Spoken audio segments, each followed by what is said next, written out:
I want to find The out if we voting. live there because I don't think we are. Yeah, I don't see it either.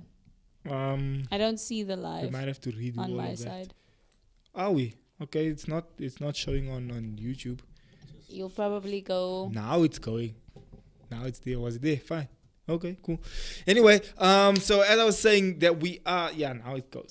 Anyway, so ladies and gentlemen, sorry, what were you saying? You were busy talking. No, I was just saying that it's post Voters Day, and we are here to discuss what happened yesterday and what Is that didn't your- happen is that your yesterday. serious voice? Hey, Is that your serious voice? no, Oh. does it sound serious? Yeah, it sounds very serious. Don't you want to introduce our guest here this morning? Sure. Please, thank- So we've got two exceptional guests in studio who are also voters, one for the first time and one for the second time round. And we've got Shanique over there on the far right, your left, obviously. Yay! Shanique is a first-time voter, but she will introduce herself also. And then we've got CJ next to her. And CJ is not a first-time voter, so she is here to, and she's also a political science student. So we are keen to get these two ladies' views on voting in the local elections. Yep. And so we got Shanique here actually, Shanique, and it was your first time voting yesterday. Can you tell us how that experience was? It was exceptionally dreadful. I never expected it to be that long, and I went late at night, so I expected You went at things night? At night. Why at did 8 you at end night. up going at night? I was expecting it to be Like, less, emptier. Exactly, Yeah. but it was so long and it was dreadful, and it was just Which station did you go? Townsville. Townsville. Yeah. And you went with your parents? Yes. I went with Were my you parents. nervous? I was extremely I nervous. was like, I what must I I do? was like, what if I go there and then it doesn't, like, and my name is not there, and then what happens? And my mom's like, no, and I'm like, no, what if I cross the wrong thing? And I was like, it was so nerve-wracking. It Yeah, was so no. nerve-wracking. And then, of course, we got CJ. Which side, how was your experience? It wasn't your first one. This is your second one? Yes, so it was my second voting experience, and it was incredibly disappointing. So Why? I was voting in Hatfield, which is obviously a student district, a student hub. I went 11 o'clock in the morning, and when I got there, I was the only person voting. And when I left, another girl came. No. And I stood there No. for a while, like trying to get an Uber, and there was absolutely no movement. Ooh. Yes. That's crazy though. Sure. But so literally you went there, you were alone there, you walked straight in, got straight out, you kind of hung around for a while just to see what Just the to vibe was, and see- nobody else came. Yeah, just one other female. Just like one other lady came, and then that's crazy though. Based on that, I wanted to ask you, what was your expectation? Did you expect a lot of people? Were you expecting queues, and because of the fact that you said it's a student district? So at the time I went, I didn't expect many people because students don't necessarily wake up early. Yes. But my good friend, who is also a student, she told me at the 2019 elections, she went to the station at 6 in the morning and it was so full. So I was like, okay, so Oh, we're yes. actually not apathetic, and we do care and we do vote. So I'm like, okay, there's going to be movement. And so when I went there, I was like, what's going on? There's no movement. I wonder if movement came later though. I hope so. But I also do know that not a lot of students in my circles voted, Okay. and not a lot of my friends voted as well. So Snap. That's not. I mean, that is disappointing. That's actually very disappointing because I believe that you're as much as I think we got kind of into this kind of notion or mood that it doesn't matter, ANC just gonna win and they're just gonna do what they've always done and we're just gonna get what we've always got, and so what's the point?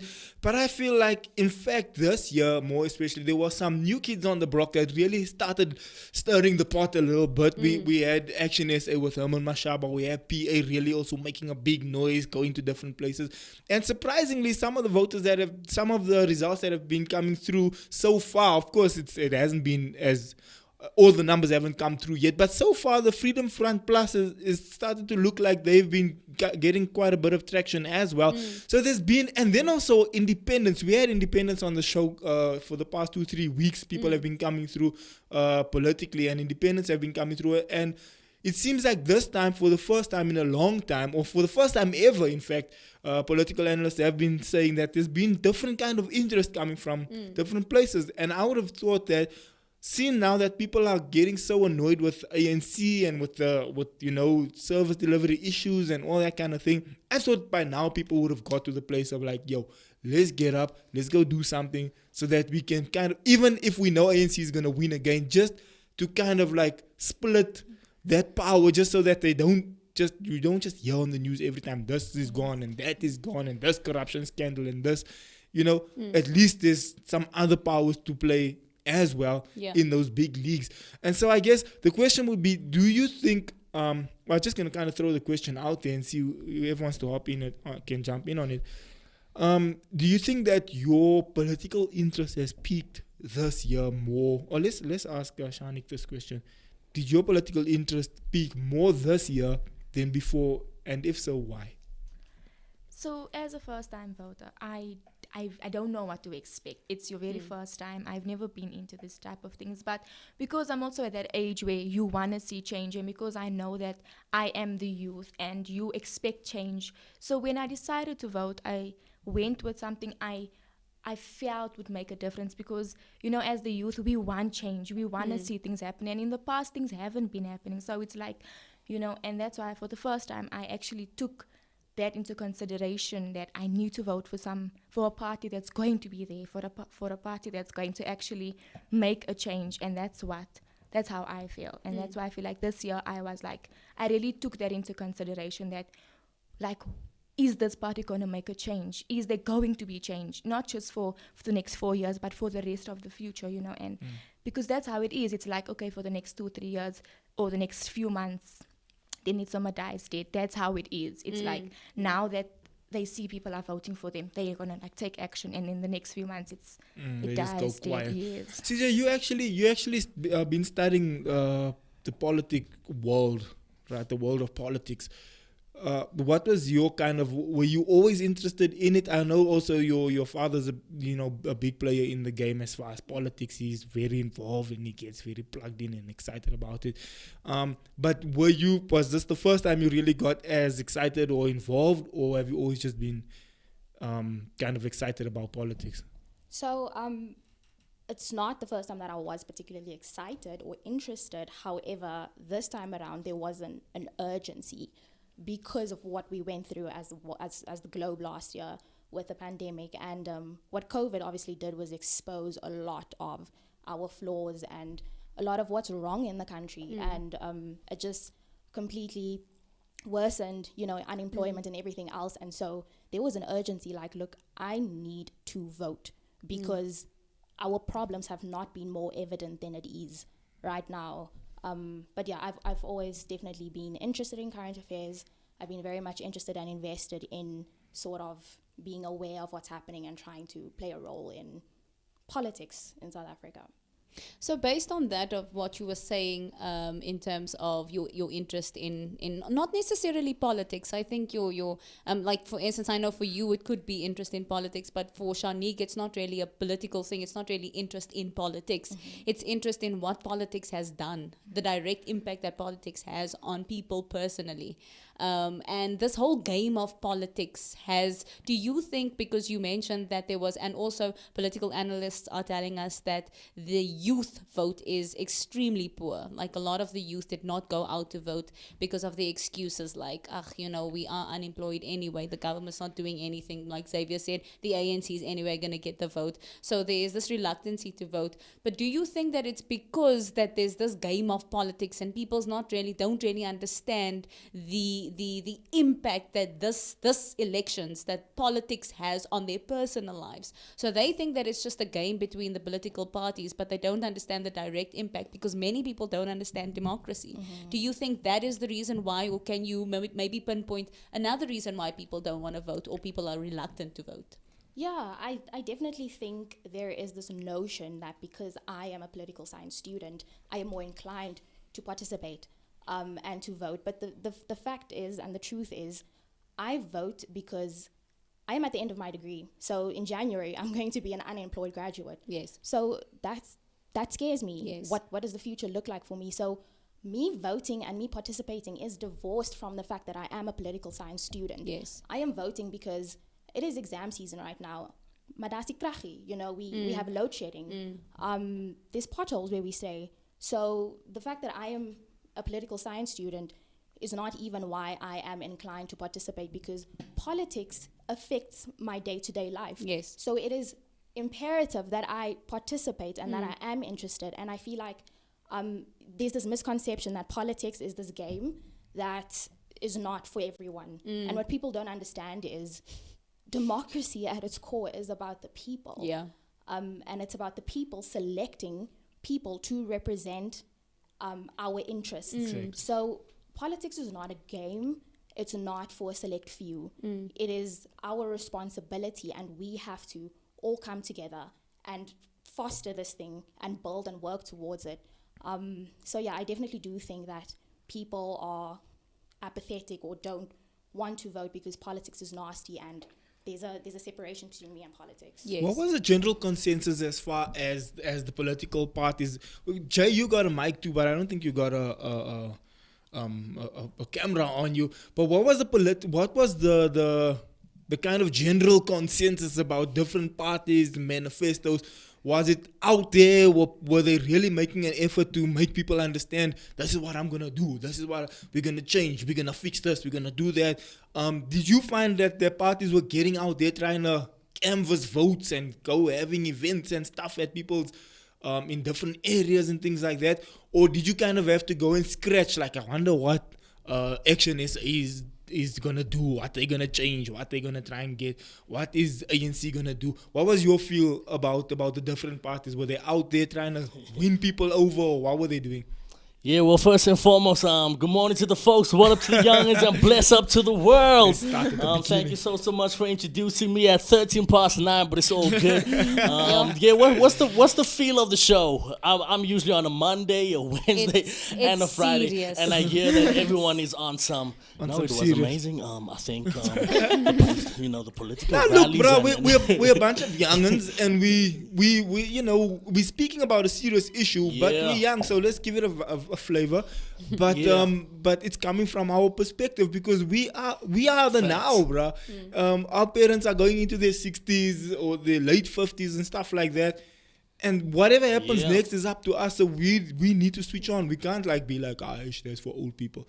We need to switch on and Big make fact. sure. 'Cause it's I think, bro, first and foremost, this is the first time in years, if I can start off like this, that a shift is beginning to take place. We haven't seen such a shift in terms of competition. It's really getting to that point now, where, like I mentioned, a shift is about to take place. But to answer your question, but I do think that, and it's just the truth. Maybe it's my opinion, but I do think that a month or 2 months prior to, voting, parties do tend to step up and, become evident in It's like people's doing an assignment, the night It's before. like you leave it and now you want to study the night big before. facts. I mean, we haven't seen, the presence of so many parties about 5 or 6 months ago. And next thing, you see them on the street corners and all of this. Like, hey, but where were y'all at? It's like y'all out here now. But it's cool though. It's cool though. I think for certain big parties though, we have been seeing a change.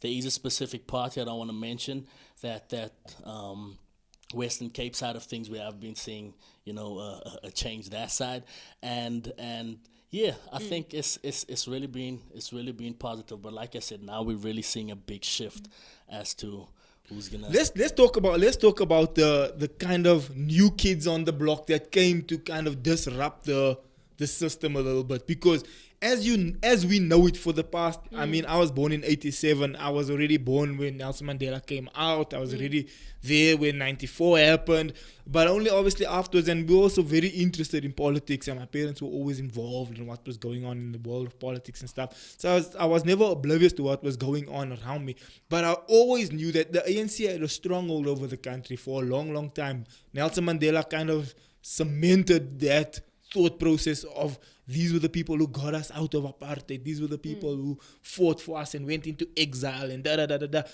But then later on, when I voted the first time, I didn't vote for ANC, because by then it was already rotten. By then it was already the Zuma must go. It was already things were already going south for ANC already. And the kind of consensus amongst young people is that you're only going to vote for ANC if there's something in it for you. Like if you're involved in, you got some sort of tender or contract or something, so you have to kind of keep them in power. But other than that, young people are like, but really, who in their right minds would vote for a bunch of crooks, literally, you know? And so that's kind of the general consensus around. But now we got a bunch of new kids on the block, like Action SA, like the PA, like Freedom Front Plus, that is now all of a sudden, even EFF is reasonably new, you know? That's really started. Party. Yeah, there's scope. They really started bringing different kind of threatening almost the vote of the ANC. So I'm throwing out the question out there. What difference do you think the new kids on the block has made? Do you want to jump? You can jump in and then we go CJ after. I feel like there's a certain party that I have seen change in, and for the past few months they're very new, and I've seen change in that party, and it's like things that the ANC didn't do that they're doing now, and that's what makes a person interested, is that they're doing things that you want to see change. You actually seeing you stuff. actually seeing change, and that's what we want. And I'm hopeful that it's not just for the few months because it was elections, but it's for the future running, because you see change and it's like, okay, they're doing something. Yeah. But now that it's the season, it's like, okay, maybe they're just doing it for the season, or maybe they're actually doing it for generosity. They want to make a change, and that's what I say about these new parties. I don't know. The party I voted for is a party I feel like will make a difference, and that's what we hope. We just hope that they actually make a difference, because you have that hope in yourself that, okay, maybe they will make a difference. That's why you did what you did, but I don't know. Who did you vote for? CJ, do you think the new kids on the block have started giving the ANC a little bit of a tough time or no? No, definitely. And quite frankly, I'm here for it. In fact, if I must be candid, I may have voted for some green parties. Not Some going new to say kids. too much. Yeah, perhaps both. The green machine. The right green. Is it the right green? Look, both greens maybe have a kind bit of of both. came out. Yeah, That- best that's of both blazing. worlds. Why not? Yeah. Okay, Baizaye. Gebaai zijn in het actie. She buys that with the action. Lights, camera, action. So, Xavier, you spoke about the manifestos earlier, and how difficult was it to get information about manifestos? And a lot of people don't actually worry about the manifestos. If you think about it, who's going to go and sit and actually read through a 30-page or a 50-page manifesto? All that I want to know is, what are you going to do to change it? Like, make it simple. You know what I mean? Make it make sense for me. And that is, I feel like, and for me personally, I think that listening to, because I obviously did my research. I had the time on my hands also because of the shows. I went to go and read through some of the manifestos. I listened to some of the manifesto launches and so forth. And I'm sitting there and I'm listening to this and I'm like, you know what? With certain political parties, some of the big ones, the old ones, I'm like, this just sounds like copy and paste. It sounds like the things that you've said 27 years ago. You are just basically regurgitating it. And it's You still know what not I'm being saying? done. And those things are still not. Then with the newer parties, I read through some of it. Some of it reads like I know one political analyst was saying, and then I went to go read through it. It reads like an insurance policy that you're going through. And you're like, do I have to sign somewhere? Yeah, exactly. Am I signing my life away to you? Yeah. Then others, they say the nice things. So it sounds very nice. But then the question is, like you said, Shanique, is it just like, are you just saying things, nice sounding things, sweet nothings in my ear, and then what are you going to do about it? But we're all there. And the reason why many people don't want to vote is because they have that, well, they've said it before and they're not doing it. That's But the how would mindset. you know? Like, how would you know? And you know what I think personally, and I want you to help me out on this. From a personal point of view, I think the reason why we complain is because we don't exercise our democratic rights, because we don't know our democratic rights. Even with the manifestos, we don't know how to keep political parties accountable to the things that they have said. That's the reason why it becomes a political game where everybody's just saying things, throwing things around, and nobody does anything about it. But do you think that education, once again, becomes prevalent and key in, first, for me, if I were running for president or whatever it may be, I would make it plain. I would have, am I giving away Okay, I'm gonna do it. Nice, Whoever cool. wants Let's to hop, go. Yes, whoever wants yeah. to hop in on this, anybody from a political party that's watching this, what I would have done leading up to the elections, seeing that there was social distancing and stuff like that, I would have had lives, like for instance, because you want to reach the young people. That's your target market.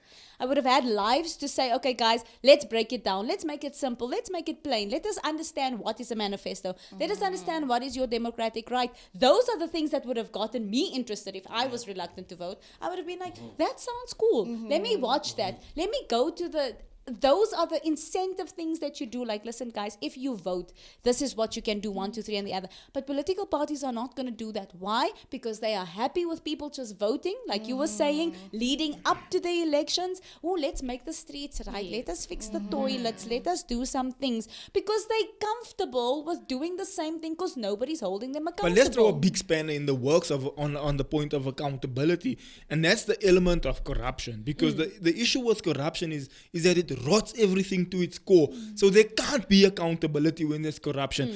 You walk there, boom, you shoot someone. I saw it. Now I'm like, now you come to me. Bro, just keep quiet. I'm gonna give you 100,000. Now I took the 100,000. Now I'm compromised anyway, so now I can't say anything because now I took already the 100,000, so I can't say anything. Yeah. And especially the corruption has gone so deep, and ANC has a big part to play in how far it's gone. And the other day we spoke about it, and I was watching this Narcos and things like that, to the place where there's literally the drug lords are running like Mexico, to the point where even the presidents and the police force have to like answer to the drug lords. It's like it's so far gone that they can't. That like the lines of what's right and wrong is so blurred that you don't even know. Like, is the police the good guys or the bad guys? Are the politicians supposed to be the good guys or the bad? And I feel like that's what happened in South Africa. The police have become the bad guys. Why? Because they take bribes. They're the ones that rather get you into trouble. It's like, guys, now you're scared to pull off in the middle of the night because you don't know if you're going to be arrested, if you're going to be robbed. You don't know what. There's police lights. You don't know if it's really a policeman or not. It's like the politicians have become worse than the actual crooks. It's like, yo, bro, I'm not even sure. Like, now I'm not sure even what the heck is going on anymore. Everything's just all over the place at this point. And so that's the big wrench kind of I want to throw into accountability, because how do you keep a system accountable that's broken? Because there is no accountability when you know for a God-given fact and the whole world saw, you know, a certain political leader do X. Now he goes to a Zondo commission that ends up costing the South African taxpayer, I don't know how much it is by this point, I think almost R1 billion by now. And then we all as South Africans, we watching Zondo Commission on TV, and we know deep inside our hearts that nothing is going to come of this. We know going in already. What's the point? Guys, can you explain to me what's the point of this exercise that we are doing here? Because we don't know that nothing's going to happen. Okay, throw him in jail. Okay, let him stay in jail for like a month or so and then come out and say, he's sick. We saw it with Shabir Sheikh. We see it with Jacob Zuma. It's like, there's no sense of accountability. How do we get to the place where we actually hold someone accountable with us? Because we know now when we watch news, niks aan gebeur.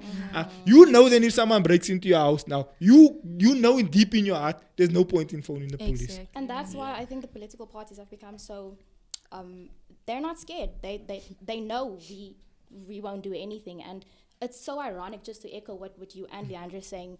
The biggest irony of this all is the fact that one of the things that underpin democracy is accountability. You cannot call something a democracy if accountability is not exercised and practiced. And yeah, just to echo what you were saying earlier, I mean, when I was a child, when I was born into South Africa and into life, I guess, for me it was never like, okay, so we live in a democracy. It was always, okay, so there's this thing called politics, and then there's ANC and versus everyone else. So I was never taught from a young age this thing of democracy and what it is, what it entails. And I think that's one thing, I don't know who to blame, the country, the government has failed to do, because like right now, I am very well aware of the fact that we stay in South Africa. South Africa is a constitutional, social, liberal democracy. What does that mean, though? Yes. That sounds nice, and apparently... And we hear it all over. Yeah, and apparently it means I have rights, but what does that mean? Yes. And so I think we have to go back to the core of what is this thing of a democracy, and let's work our way back so that we can do these things right and fix what needs to be fixed. Because we can't call this a democracy. There's no accountability. There's no transparency. That's what a democracy is. A democracy means participation. Yes. We're not participating, so Yes. is this a democracy? Which brings us to the question to ask: what is which is one of the questions here? What is the greatest? What would you be your greatest fear of everything going on? Like just the top one, because there's a bunch, but just choose one. I don't know. Empty promises is something that we fear a lot because as the youth, we are promised so much. Like I will make an example with registering for varsities and stuff. We were promised so many things that we, like now next year, we're going out into the big world. What do you expect out of the big world? We expect so much. We expect the people to care for us, but we're not at that point where it's like, do you trust them enough to do that? Do we trust the politics? Do we trust the government to actually take care of the youth? Because they're so big on youth, but is that really the case? Do they really actually care, or is that what they say? Like, we're in school now, it's okay, it's our parents' responsibility. Next year is the big world. Our parents is not gonna, Yeah. And it's like, do we trust? Are we in their hands? Do we trust them with our future? I don't. Yes. Because I'm scared.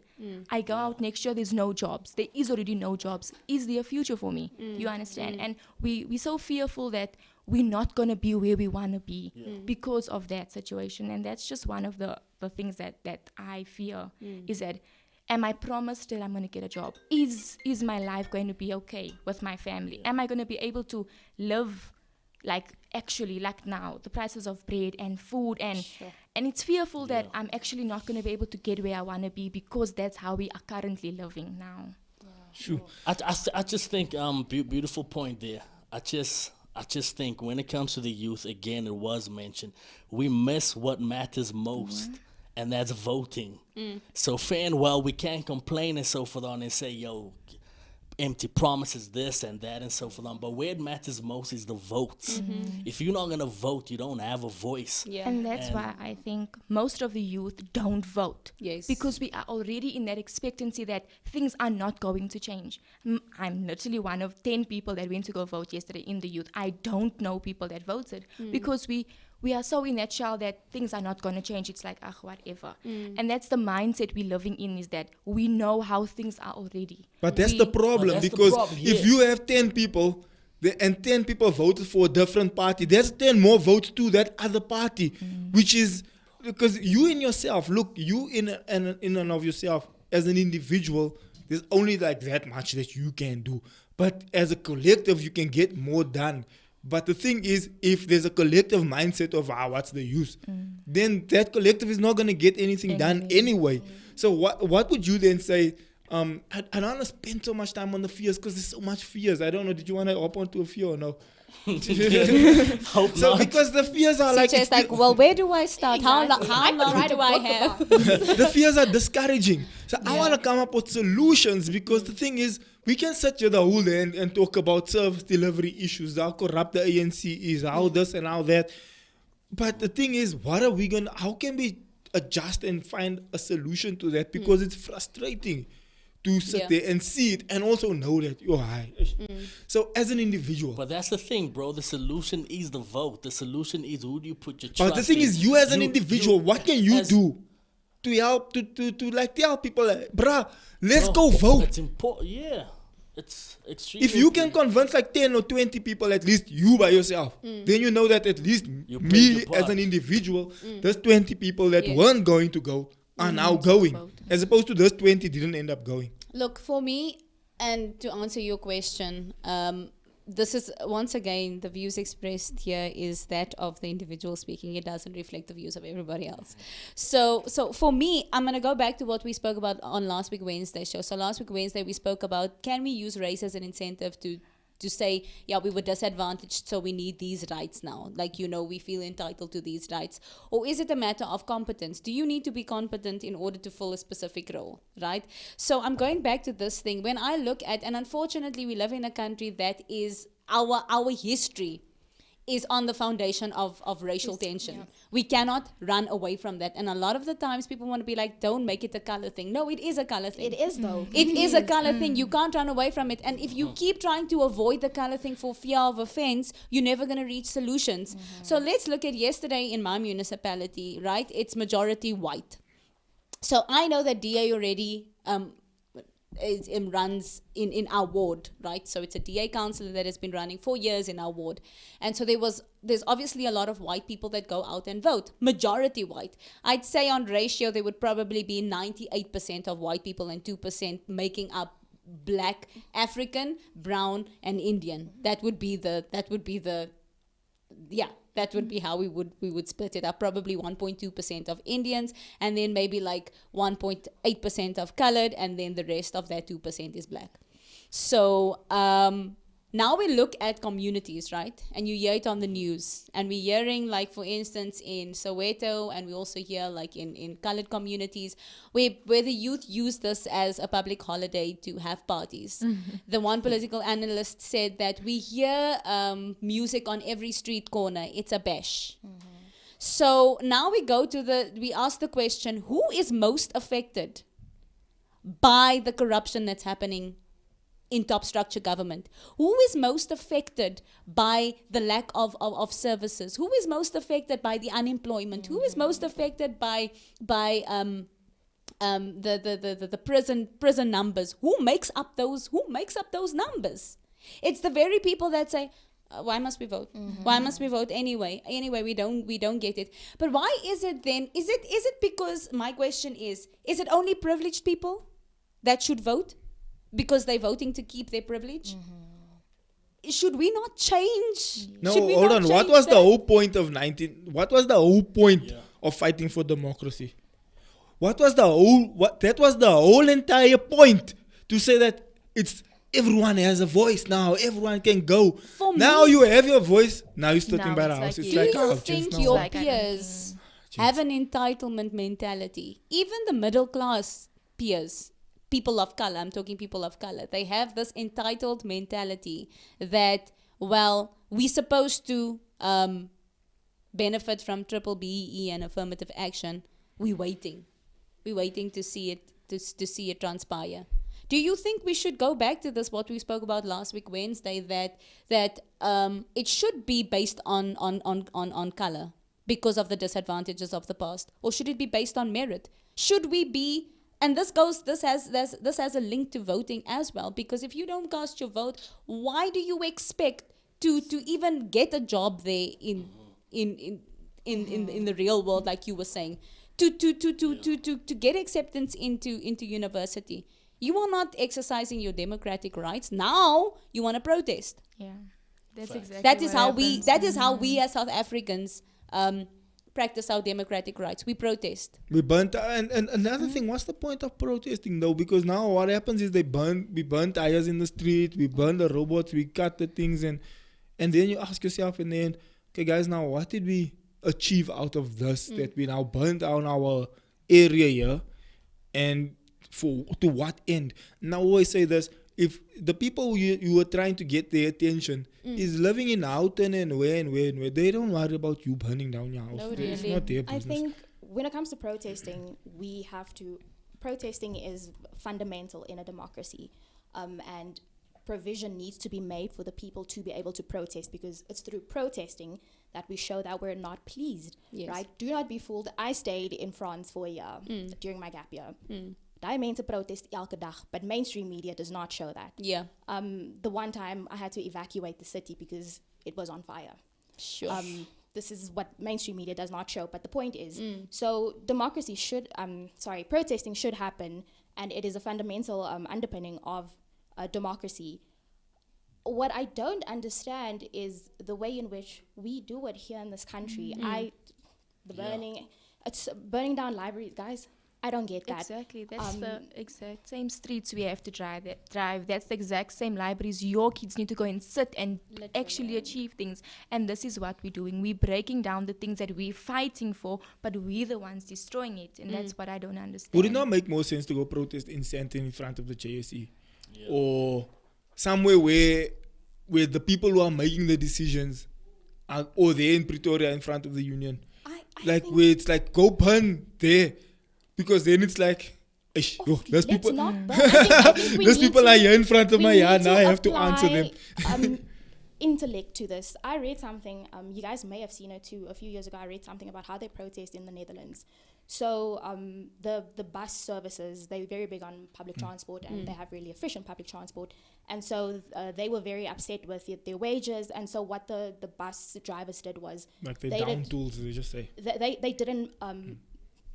they didn't charge anyone using the bus. oh, And so people were just jumping in for jumping free. in for free for like a week, and that seriously affected how that whole process happens. And so Yes. the government had no choice but to be like, okay, we see you, fine, here's Yes. your raise. That makes sense though, That's That awesome. is That's clever. protesting. That That's is- democracy. because if that and industry, it hurts. It doesn't hurt the people. No. It hurts the government. but if that industry brings in like, let's say 500 million a day from those buses driving up, and you all of a sudden lose 500 like no in one burning shot, of bah! nothing. Yeah. Obviously you're gonna be like, hey, hold on, okay, sure, surely I can give this guy, like, let's say his salary is like 15k, let me give him 20k, because that's gonna still be cheaper than losing Then 500 million a day. exactly. That makes more sense. Because power lies in currency. So if you affect the currency, you affect the powers that be. Because now, like you were saying, that was a brilliant example that you used there. And maybe that, to answer your question, Xavier, that is how you exercise your democratic right. Look, if you're not going to hear me, don't. But the thing is, it goes back to education. People are not educated and they're not willing to listen to reason. They're like, no, we've been doing this for years. We're going to continue doing this. We've been doing it since before 1994. We will continue doing this. And all that you get is chaos. And the people who your peers, your neighbors, their lives are affected. Not those people there on top. Completely unaffected by our actions. What do you think about marching to the union buildings and those kinds of things? I encourage it. Have I ever been a part of a protest? No. I started. Did you go with us to Fees Must Fall? We went to Fees Must Fall. It was cool. I wish I was there, but I was like in my matric year, and then I had like a few gap years after that, so I couldn't participate in that. But yeah, I mean the union buildings is a very like important hub and institution, and there's always cameras on there. There's actually like a Khoisan protest there right now, so I think I'm definitely all for like protest, and especially like the union buildings, or going to before Parliament, or maybe even before the JSE, or just these important places where the important people are. I feel like once the- it affects them, then it will Yeah. take action. But because it doesn't affect them, they're so nonchalant. They're like, whatever. Yeah, they're sitting on top like, Yeah, they're Yeah. chilling. drinking tea, watching this. Cappuccino, They're like, Starbucks, look you at guys. know? Yeah. Look at that. Look on Instagram going through like, Ay, shame, Anyway, shame, carry shame. on. But do you think if there isn't drastic, and again I'm stressing the point of the voting, but do you think if there isn't drastic change in power this time around, all those protests and marches and so forth are null and void?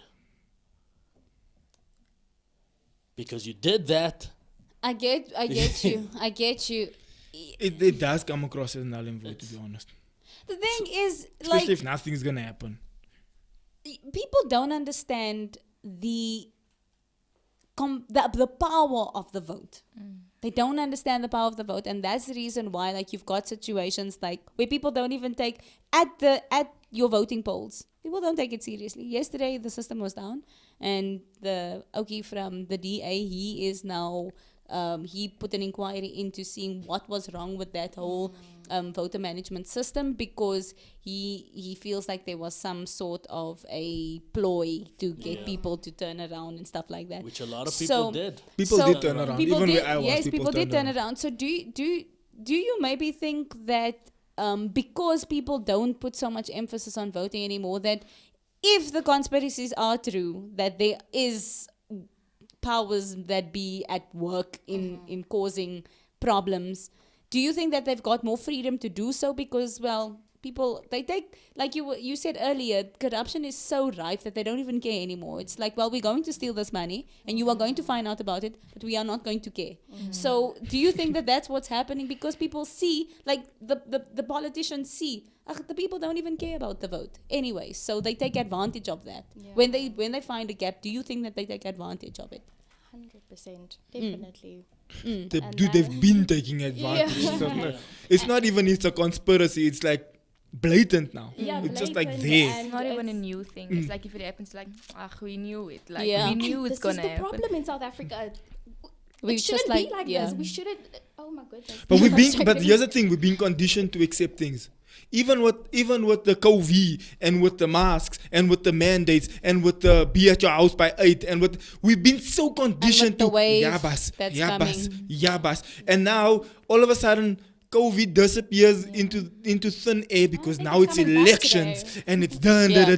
Now That elections wave is is finished. coming All of a back. sudden, what COVID the- is back. we Yeah. got new waves now, Yeah. and you Some can't go on waves. holiday. It's like whoa, guys, hi guys, what's going I don't on now? think we'll accept it. All of a sudden now people are now some are dying. Tomorrow in the news you're some are gonna hear now how many people died in hospital. Like now, okay, now did COVID know that it's gonna be elections and nobody must die during the season? And now after that, now they're gonna say yeah, because it's holidays, people are going away, people are going to different provinces and da.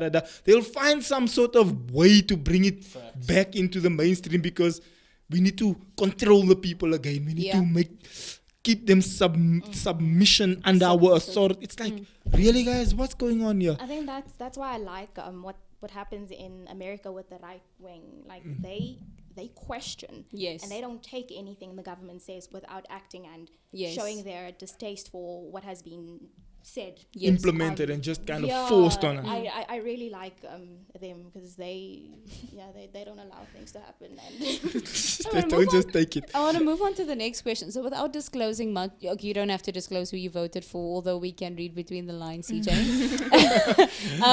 But how did you get to the decision on firstly your independent candidate and then obviously the mayoral candidate? How did you your ward councillor and then your mayoral candidate? How did you guys make that decision? We spoke about manifestos. Did you read through their manifestos, or was it just a matter of you saw something on social media? I don't know. Did you see it on TV? Do you still watch TV? But how did you reach that decision? I've seen action, and that's where it came in that, okay, this is what I want. This is the change we want. Okay. And I don't know if it's because of the community that it's like, okay, coloreds, Yes. it's always race. It's always got to do with race. And because something happened, an issue happened a few months ago before the elections, and the action was taken so, like, Swiftly. so yeah, it was like, yes, I want this to happen. This is what we need this.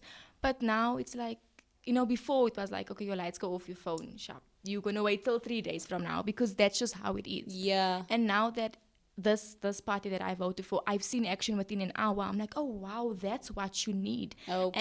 And it's like you want that. Like Yes. you want them to actually take consideration. They must take action. Yes. Not that way it's like your lights go off.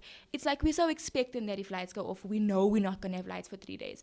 But we want them to be like, you know what, guys, we're gonna make a plan. Yes. I mean, there's so many people in that party. You're telling me 2 people can't come out and make it and help, and they're so big on this parties, but where are half of the people? Yes. And that's why the decision I made, I saw action and I wanted it, and I said that day, I said I want this. This is the change I want, and that's why I voted for. And Did you vote for the same party for both? yes, Okay. for both. Okay, cool. And for you, CJ, how did you reach that decision? So for me, it's one thing for a party to say, look, this is what we want to do and this is what we will do if we are in position. And then it's another thing for a party to say, this is what we will do, but you had 27 years.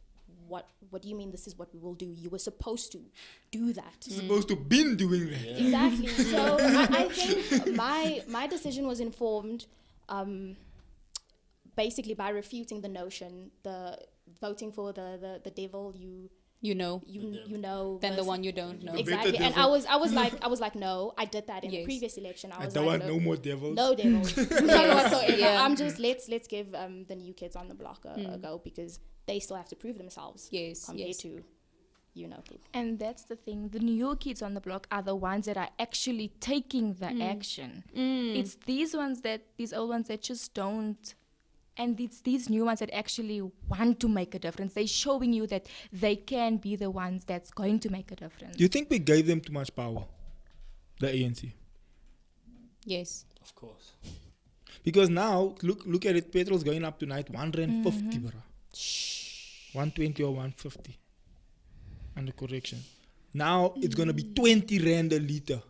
Do you know, I have a jerry can, a green one. I used to fill that jerry can with 200 rand. Now, Yup. 200 rand is 10 liters, it's half. Petrol is literally double the price from like 3-4 years ago. Double, bro. So if the trend continues, at some point petrol is going to be 40 rand a liter. And then what? Then you can't drive anymore because then that's your whole salary. Because if you calculate it over a period of time, there's in your whole salary just for petrol. And the thing is, salaries don't increase. Everything else does. Yeah. Salaries now what? don't increase. So now there's this notion, and it's a two-part problem. The one part is that ANC is long not a democratic party anymore. It's become an autocratic dictatorship at this point. Yeah. It's like, screw you all, we'll do what we want. You all must see how you're going to make. That's the one problem. The other side of the problem is we just let it slide. Yeah. We just are right with it. The lights go off. Yeah. It's gone. There's a pothole in the road. Hey, we complain about this pothole every day. They steal the cables there. They stole the cables again. The railway tracks is completely gone. Look at the country. It's going backwards. That's all. Yeah. And so what must happen now? I agree with you. We have become complacent, and Now we just are right and with that's it. how we empower them, but by not doing anything and saying anything. 500 billion comes in. Before, we knew when that money came, we knew, here we go again. We knew going in, we knew, shame. Oh, shame. And it happened the way we foresaw it happening, and still we're just leaving it now. We knew that lockdowns and the times, we knew, these people are up to mischief. But we just, want to see many masks, it's like nobody's saying, this doesn't make sense, man. How is this making sense to, are we just all right with everything? It's funny for me to realize, like, I'm thinking about it now, that we'll rather sit and spend hours watching the Zondo Commission that, for instance, that we know is not going to get anywhere, but we won't engage in topics like this or have discourse like this, where young people actually do it on your live if you want to. You don't have to watch, for instance, like the Inside Show. Do it on your live and have these conversations. But you can already see the complacency. People don't care. They will rather watch the corruption unfold like a soapy. Exactly. Be like, oh, we must tune into the Zondo now. We must watch the Zondo. But they won't watch solution-driven conversations like this, or be willing to have solution-driven conversations like this. But how do And we that's fix the it? problem. Because it's frustrating. I got kids that must grow up here. How do we fix it? Because it's already deteriorated. Over the past 10 years, it deteriorated badly, bro. There was even pictures of showing like how police stations used to look and how they look now, how railway stations used to look and how they look now, how it's like Do we it have railway deteriorated. stations? Not anymore. They're actually stealing the actual oysters.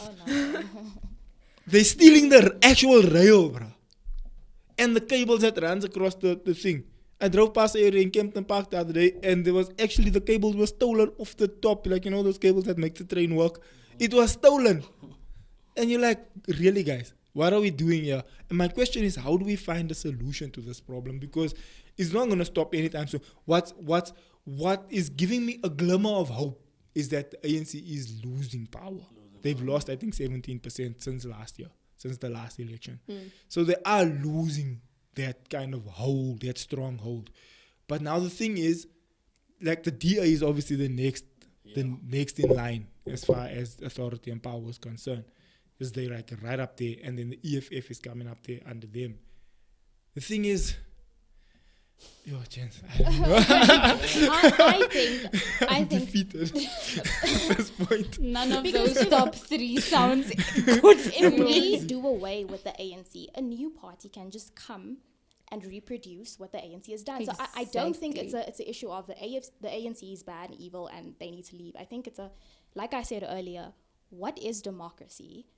For example, at democracy's conception in ancient Greece, I'm sorry, this was not supposed to be so school is deep Nah, and go for it. centric and everything. But when at democracy's conception, democracy was a duty. in ancient Greece. So it was your duty. You had to participate. You had to understand what it was, and then you had to participate. So I think we need to start looking at democracy like that. To say, oh, I actually do have the power, and this is it's not just a right, it's a responsibility, it's my duty. Democracy is not something we step into. There isn't democracy and then I can sort of, democracy is something that we create and that we facilitate and that we work towards. And democracy is about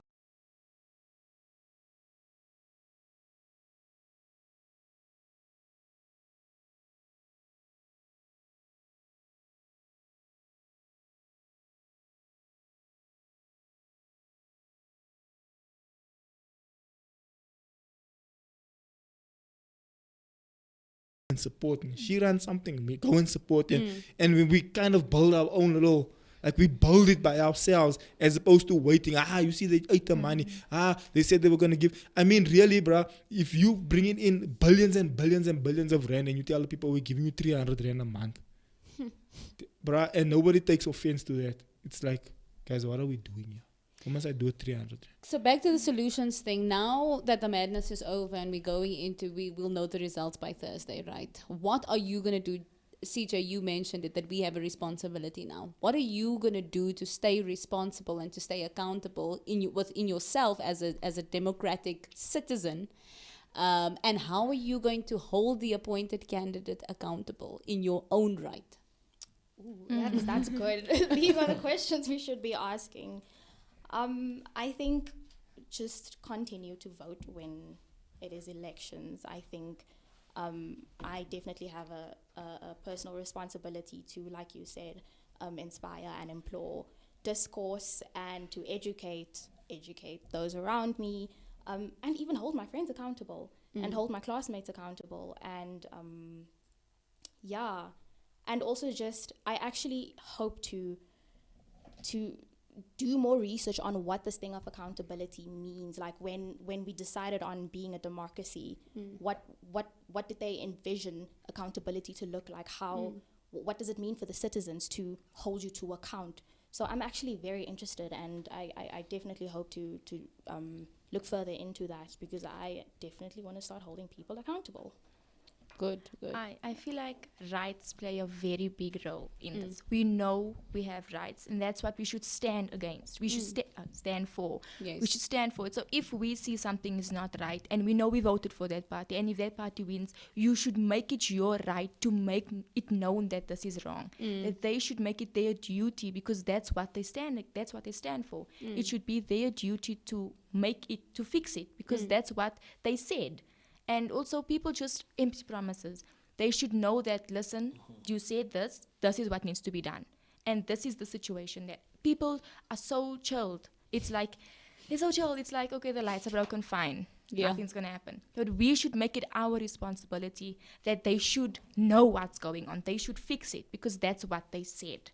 And they should stand by their word and say, listen, okay, we see the street lights are broken. Let's make it our duty to fix it, because that's what they said. And they get paid for it. Exactly. Exactly. And money. Oh gosh. I think for me, I'm really blessed, and Zakes is part of this as well, to be in a position, the party that we voted for. Well, I think you did vote for them as well, bro. We actually... I think everybody in this room voted for that party somehow. Okay, yeah. When it comes to the Patriotic Alliance... I didn't say that. Did you vote for them? Oh, no, sorry. I retract. No, I voted for the Patriotic Alliance. I voted for them. But yeah, what I'm saying is, I think we're really blessed to be in the position where we actually... I have relationship with these people that are, at tops, at the head of the parties, and I think it's probably going to come down to that, where the youth or us as people we're going to have to try and find a way to navigate within, these parties and so forth to keep them accountable. So yeah. Or become part of the actual party and become a ward councillor or something Join the where youth you Yeah, so not just sit on not the just say outside. you see all Yeah. this stuff. Join the You youth go also league. because it's your right actually to go to like a municipality or to your wherever it is and go and complain and go and fight and go and get something done. You as a citizen, you can go and say, hey, whoa, my lights are off. I'm gonna sit here, build a mob. Have 30, 40 people go into that atrium or that reception area and say, ons gaan nie hier loop tot julle die goed aansit nie. Hey, they're putting us under pressure. They actually apply pressure to see the change. Because now to go, you going alone, you're going to complain. Yeah. Now you're trying to garner some support and say, guys, come with me. Because if we at least so 50 of us, we're going to at least, there's going to be some pressure for them to move. Now you those people are useless, blah, blah. Now you go alone. Now you stand and argue there by Sit yourself. there 1 week. And then, then it doesn't really have that impact. But if you can garner support around you and actually you be the one to go and try and go and also complain, find out where the office is or whatever. And then perhaps you can kind of, force the hand to do what they were supposed to do in the first place. So we have to close real quick, but going forward, solutions, because that is what we came here for. We came here for solutions. We don't want to be that people that just complain and don't do anything. So I first want to say big ups to you ladies for going out and voting and for exercising your democratic right, first and foremost, to start there, to vote, and praying for the best going forward, for your lives. Because like you were saying, CJ, I feel like you are both at different places in your life, but it's the same. Yeah. You are fresh out of high school. You are now entering the tertiary education, if that is what you want to pursue. CJ, you now going, it's either you're going to go and study further, or you in the job, and you were in the market for a job. So anybody out there who needs a political science student in any way, which way, form or the other, just give us a call and we will put you in contact with CJ. As you can hear, she's a very competent young lady, and so is Shanique. So, but going forward, since August 2020 to January 2021, South Africa has, so it's just in 6 months, South Africa has experienced over 600 protests, right? And it was, many of them were violent protests. We saw with the looting that also took place that it was absolutely terrible. But going forward, do you think, CJ, you already touched on this earlier on, where you made an example of the Netherlands and what did they do? Speaking to your peers out there, and maybe you want to look directly into camera, what is your encouragement to them? Because who knows, your friends, your peers, your neighbors could be next in those protests and they might not come home alive. What do you, because that is how dire the situation is, what do you want to say to people out there? Maybe they didn't vote and they feel like, oh, we're condemning them now, which is not the case. But going forward, what would you encourage them to do as democratic citizens of South Africa that's in need of change? Yeah, I think democracy is about the people. It is about us. And it's like Leandra said earlier, who has the most to lose? We do. Yes. The youth Yeah. do. So it is imperative that we participate and that we see the responsibility aspect in this.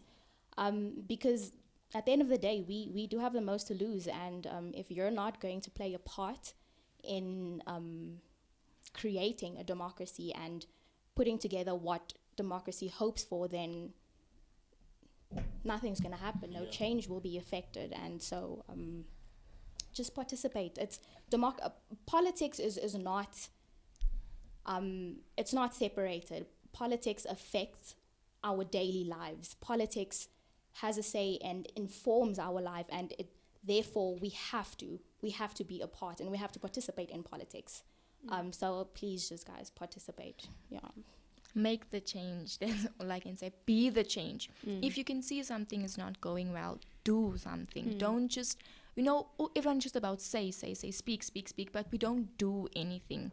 And that's why it's also it lies on us. Like, we say the lights off, but we don't take action to be like, listen, we're going to go there and we're going to make the change. And that's what we need to do. We need to actually take that as our responsibility to also change, because that's when you make them feel like, oh, but they doing it, we need to do it. And that's just what I say. Make the change and be the change. Show them that you can do it. That's when they're going to realize, hopefully, that's when they're going to realize that, okay, we see they're doing it. That's where they need to step in and do their part, because you doing your part. We all are South African. We live here. This is our home, and we're going to be here for the rest of our life. And that's just how things need to be. We also have our say, and we also have to be part of it.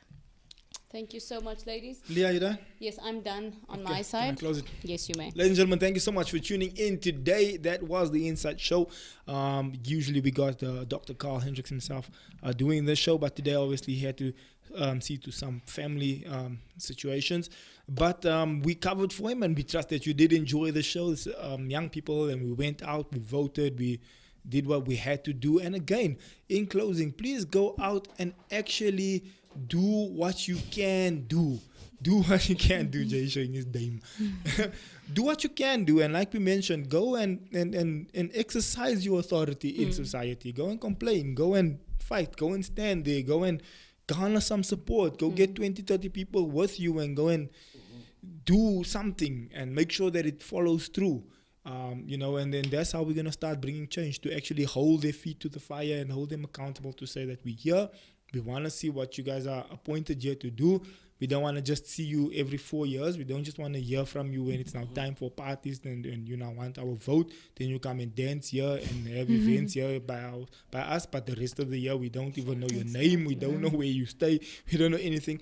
We need to hold their feet to the fire, hold people accountable, and do our civil duty as well. Don't just wait for the government and wait for them and just see where they're going to fall in. No. We need to stand up and complain. The longer we sit down and relax, the more authority we give them to do what they want.